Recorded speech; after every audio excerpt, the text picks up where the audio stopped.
Oscar Wilde and Lord Alfred Douglas had a complex and controversial relationship that captivated the literary and social circles of the late 19th century.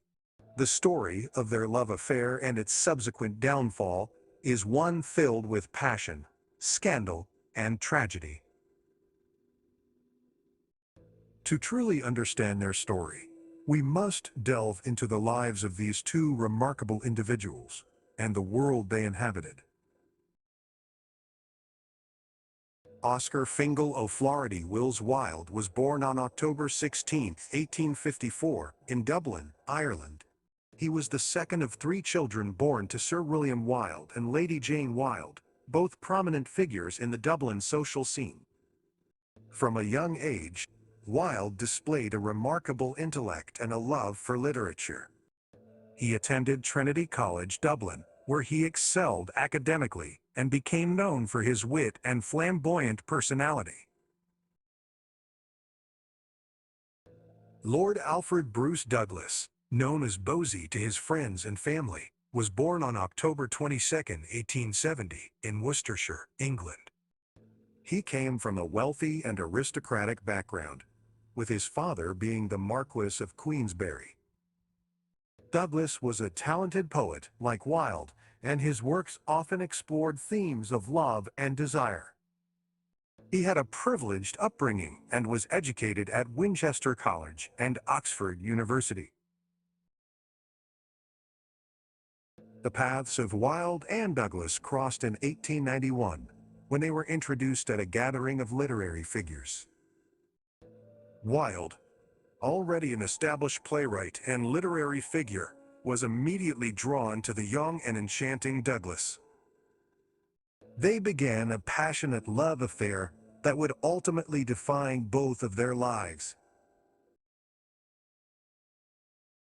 Their relationship, however, was not without its challenges. At the time, homosexuality was illegal in England, and society held a deeply entrenched bias against same-sex relationships. Despite these obstacles, Wilde and Douglas engaged in a turbulent and tempestuous romance, often marked by bouts of intense passion and bitter arguments. They traveled together, wrote love letters to each other, and sought solace in the arms of their forbidden love. Their love affair captured the attention of the public and became a subject of gossip and speculation. Wilde's growing fame as a playwright magnified the scrutiny placed upon their relationship.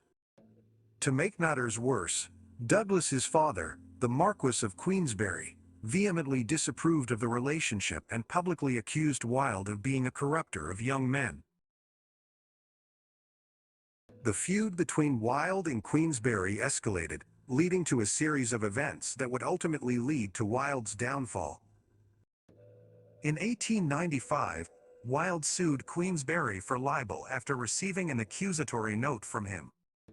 The trial, however, took a dramatic turn when evidence of Wilde's homosexuality was presented, leading to his own arrest on charges of gross indecency. Wilde's trial was highly publicized and became a focus of public attention. The evidence presented, including the love letters exchanged between Wilde and Douglas, exposed the intimate details of their love affair. Wilde was found guilty and sentenced to 2 years of hard labor. Following his release from prison, Wilde lived in France under the name Sebastian Melmoth. Although he and Douglas briefly reconciled, their relationship never fully recovered from the trials they endured. Both Wilde and Douglas suffered from the consequences of their love affair, and Wilde's health rapidly deteriorated.